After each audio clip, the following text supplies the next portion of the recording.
তো এখানে রান্নাবান্না শেষ করে যাচ্ছি উপরে অনেকগুলো কাপড় মেলে দিয়েছি। তো ভাবলাম যে কাপড়গুলোকে উল্টে দিই, রোদ যেহেতু উঠেছে। আজকে 3-4 দিন থেকে খালি একটা কম্বলকে আমরা যে কম্বলটা গায়ে দিই ওইটাকে শুধু শুকাচ্ছি রোদ্র দিয়ে। কারণ কি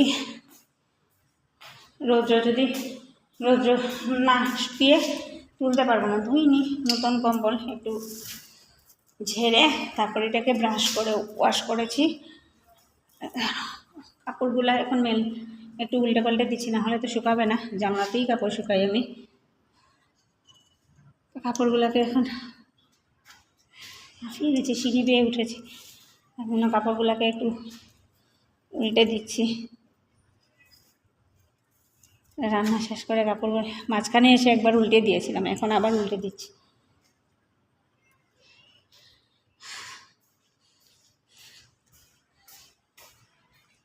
সব রুমগুলো আমি সকালে এসে ঝাড় দিয়েছি, বালু ঢুকে যায় যেহেতু জানলা এখনও করা হয়নি। এই যে কম্বলটা এখন ওইটা শুকাচ্ছে, এটাকে একটু হাওয়া লাগলে তারপরে এটাকে তুলে রাখবো। এখন তো আর গরমই পড়ে গেছে, ছিলাম না আমরা ইয়েতে ছিলাম। এখানে যে আমি যে পড়াই ওই চাদরটাও ধুয়ে দিয়েছি, শুকায়নি, কালকে শুকিয়ে যাবে।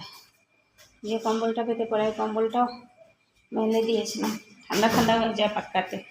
এগুলো কাজ করবো এখন। তো চলো এগুলো করে নিই, তারপরে দুপুরে খাবো। তো চলো ব্লগটা দেখতে থাকো আর সঙ্গে থাকো।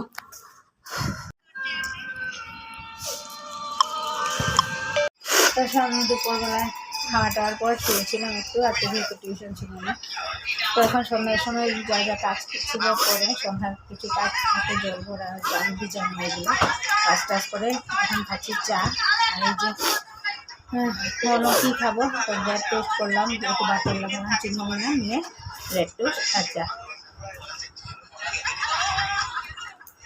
খাচ্ছি। রাতের তো আবার টিউশন করতে বসে আসছে, যেহেতু টিউশন আছে সেটাও রাত্রে আবার।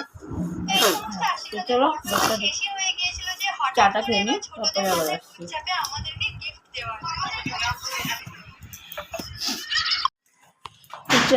খেয়ে চা খেয়ে উঠে কালকে যেহেতু সামনে, তো ভাবলাম এই যে মটর নিয়েছি, ভাবলাম একটু মটরগুলো ভিজিয়ে রাখি।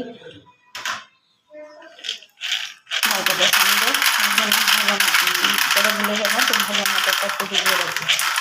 মটরটা ভিজিয়ে সকালে উঠে ভিজিয়েটা খুব ভালো হবে। তো সানডেতে কিছু না কিছু তো হয়, আলু পরোটা হয়, না হলে দালিয়ার খিচুড়ি হয়, না হলে এরকম মটর বেশি না অল্প কটা ভিজালাম, ভিজিয়ে রাখবো, তো ডালিয়ার খিচুড়ি বানাই, এগুলোই করি। এই জায়গাটার লাইটটা জ্বালাইনি, অন্ধকার। আর সবজি আর ছিল, সবজিগুলো ছিলাম কাশফুল, তারপরে তোমার শসা, তারপরে ভিন্ডি, তিতা করলা, এগুলা সব গুছিয়ে সুন্দর করে রাখলাম ইয়েতে ঘরে। সবগুলো এখানে একটা আমার ছোট্ট র্যাক আছে, চিপার মধ্যে, এটা দেখাতে পারবো না, এখানে গুছিয়ে রাখলাম। রেখে ভাবলাম যে না কি এটা ওগুলির জন্য মটরটা ভিজিয়ে রাখি। তখন টিউশনে বসবো, এসে এই যে 4 বাসন রয়েছে এগুলোকে ধুবো আর ভাত রান্না করবো, এই কাজ রইল।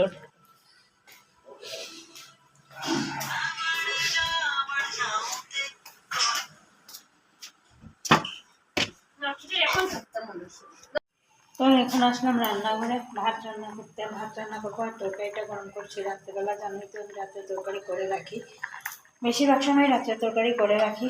আর খাবো আজকে আমি আর মেয়ে, বর গেছে একটা বিয়ে বাড়িতে, তার জন্য রান্নাটা করলাম, ভাতটা বসালাম এসে। আর আজকে টিউশন আসেনি, স্টুডেন্ট আসেনি, ওর ঘরে জল ঢুকে গেছে, তার বই খাতা সব ভিজে গেছে। কালকে বললাম না যাদের ঘরে কোনো দিনও জল ঢুকেনি ওদের ঘরেও জল ঢুকেছে কালকে। ভাগ্যিস ভালো আমাদের ঘরে জল ঢুকেনি, আমাদের ঘরটা একটু উঁচা। তো ওই যে মেয়ের পড়ার জায়গা, তারপরে ড্রেসিং টেবিলের কাপড় টাপড় এগুলো সব পরিষ্কার করলাম, এগুলা ধুলাম, ওগুলো ভিজিয়ে রাখলাম সার্ফের চুলে করে। এখন একটু ইয়ে হয়ে আসছি ভাত রান্না করতে। তো চলো ভাত রান্না করে নিই, ভাত রান্না করবো, তারপরে ভাত খাবো আর কি রাত্রে। তো সারাদিনের কাজ শেষ। তো আজকের মতো ভিডিওটাকে এখানে এন্ড করছি। যদি কিছু ভালো লেগে থাকে তাহলে লাইক করবে, কমেন্ট করবে, শেয়ার অ্যান্ড সাবস্ক্রাইব অবশ্যই করবে। আজকের মতো টাটা, বাই বাই।